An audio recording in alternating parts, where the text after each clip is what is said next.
Xbox is over. They've given up. They've surrendered in the console war. They're really pulling a Sega. They're walking off into the sunset, abandoning hardware, going all in on Game Pass because they couldn't compete or they don't need to compete. And all of this is 100% true, so the internet would have you believe, because of rumors floating around saying Xbox is planning a new business strategy moving forward. Xbox is preparing to be a publisher, starting with the rumors that said Sea of Thieves is coming to other platforms, which I think would be a good move, followed by the leaks that confirm Hi-Fi Rush is coming to PlayStation, setting the internet ablaze. Xbox influencers are taking all their Xbox branding off of their X accounts. I even saw somebody on X revoke their 10 out of 10 review for a game because it's not going to be exclusive anymore. That's wild. Now the rumors don't stop there, with Indiana Jones and the Great Circle likely coming to other platforms, alongside the Halo franchise, Gears of War, Forza, Starfield after the first expansion, which with how mixed people are on that game, makes complete sense to release it to a whole new audience, especially after you've been patching the game. Allowing fresh eyes on it could really boost its reception. Now one of the rumors that's really interesting is that Xbox has received dev kits for the PS5, which would make complete sense, as if they're going to be bringing these games to that console, they need to learn how to develop for it. And the most interesting part of all these rumors is Xbox is staying silent about it, except for Phil Spencer's cryptic message saying, "We're listening and we hear you. We've been planning a business update event for next week where we look forward to sharing more details with you about our vision for the future of Xbox. Stay tuned." Which has me thinking there's some validity to all these claims. So what does this all mean? If these rumors are true, and Xbox moves into being purely a publisher, they would be following the same path as Sega. Kind of. Sega never had Game Pass. And though you've been able to play Xbox games on PC forever now, if these games come to PlayStation but also the Switch or Switch 2, Xbox is no longer competing in hardware. It's like if Apple made the iPhone open source and allowed other people to make their own iPhones. McDonald's gives people the license to make the Big Mac. Regardless of if you like exclusivity or not, it adds value to a platform. It makes consumers pick one or the other, which I know a lot of consumers don't like, but it is good for competition. And competition creates innovation. And innovation eventually is good for the consumer, which is why it was a bummer for me when Sega left the console space. I really love the Dreamcast. And though I play all Xbox games on PC now, I have a soft spot for the original Xbox and 360. I've long speculated since last gen that Xbox would eventually just lean into Game Pass 100%. It would be bittersweet to see them leave the console race, but I'm not so convinced they would if they went full publisher. The diehard Xbox fans are playing on the Xbox console, and Xbox's philosophy of everyone can play from everywhere includes entry to their games through different price points. Game Pass is super cheap. Xbox Series S, even though it's a little behind in its hardware, came at a great economic price point. Microsoft wants everybody to be playing their games. And I see a lot of people talking about how they're going to start making PCs, but PCs already exist, and you can buy a Steam Deck for really cheap. So I think there'll be plenty of options for them to stay in hardware without pushing Xbox as a hardware brand, but more so avenues for everyone to be able to play, which is not where I would want them to go, but I think they ultimately will. It makes complete sense for them to lean into Game Pass 100%. They've been on this route for a long time, and when you think of Xbox now and what it's bringing to the table, the real value is Game Pass, and I think they understand that. And I've been saying it for years, but if they could put Game Pass on PlayStation and Nintendo, they 100% would. Anyway, I think they will go full publisher. I think they will lean into Game Pass. I'm not so convinced they'll stop making hardware. I just don't think they're going to be pushing hardware as a console, but more so a gateway for you to play games. All in all, I can't wait to find out what they have planned next week. Let me know in the comments what you think about all these rumors. Where do you think Xbox is going, and how do you feel about it? Dude,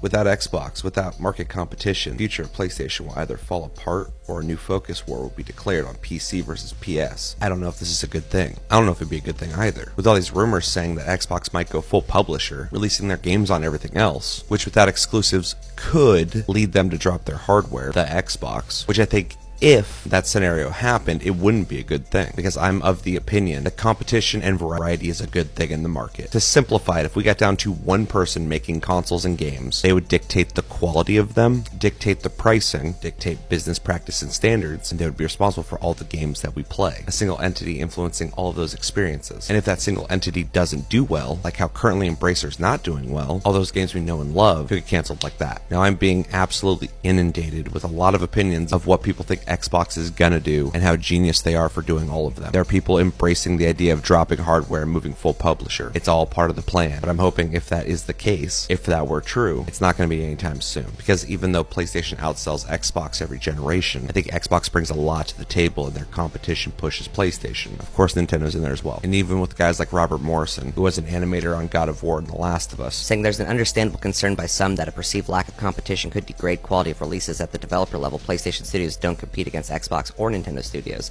We are all driven by an internal desire to create the best work possible. As much as I do think all the internal devs at PlayStation do strive to work together as devs, but also in a way compete to make the best games possible, I think the market gap that Xbox would leave would absolutely affect everything. And I would hate to see anybody lose competition and start being able to dictate prices, quality, and business practices all on their own. It wouldn't be good for us as the consumer. I love talking games, but some of you guys take this console war stuff way too serious. Did you guys hear the rumors that Xbox might be releasing all their games on other consoles like PlayStation? What? I would love to play Gears of War on PlayStation. Yeah, I'm not surprised. Xbox doesn't even have games. I mean, if they don't have games, what are we even talking about then? I mean, I don't know. And so naturally that has people thinking, like, if they make games for everything, will their console matter? And down the road, possibly, would that mean they would maybe get out of the console race? Yeah, but that wouldn't be too good for gaming. I mean, buy Xbox. Okay, but these are just rumors, nothing's confirmed, but apparently we're going to hear about it next week. No,